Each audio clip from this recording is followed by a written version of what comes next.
Sa sobrang lutong at sarap nga nitong aming niluto ay talaga namang mapapawaw ka na lamang. For today's video ay nagluto nga pala kami nitong kangkong chips recipe. Sinubukan ko nga itong lutuin dahil napakarami kong naputing gulay na malunggay kahapon. Sa sobrang dami nga nito ay gumawa na din ako ng malunggay powder. Hapon ko nga lang ito pinuti dahil pinutol ko nga pala yung sanga nito at ginawa kong poste nung aking paggagapangan ng ampalaya. Inisa-isa ko nga pala siyang tinanggal dito sa kanyang mga tangkay at para mapili ko yung mga tangkay na maliliit. Inilipat ko din nga pala ito sa mas malaking lagayan at medyo umaawas doon sa isang maliit na lagayan. Pagkatapos nga nating mahimay yung ating gulay na mga lunggay, ay pinaglahok naman natin itong harina at cornstarch. Pagkatapos ay nilagay na din natin yung ating gulay na malunggay para mag-mix na lahat. Marami nga yung nilagay ko na gulay na malunggay para mas masarap at mas masustansya. Pagkatapos ay naglagay na din ako ng 2 pirasong itlog at iba pang mga pampalasa. Magdagdag na lang kayo kung ano po yung mga gusto ninyong ilalagay pa ng mga pampalasa. At ganito na nga pala yung itsura ng ating mga pinagsamsamang mga sangkap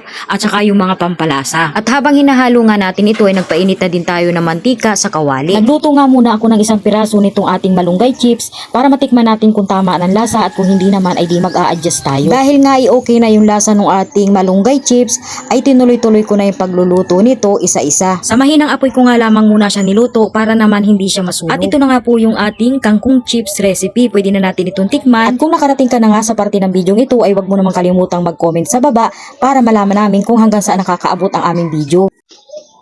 Ito na guys, tikman na natin yung ating malunggay chips. Ayan po yan ang dami. Ayan, try natin kung talagang malutong at saka masarap.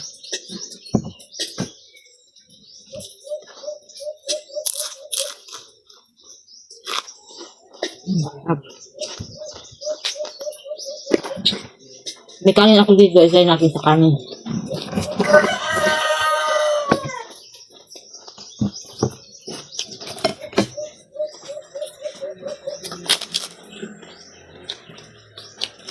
Nalinamnam.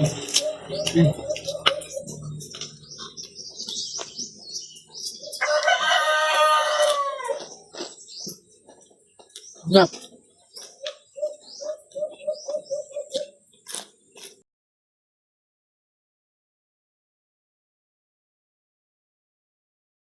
Masarap.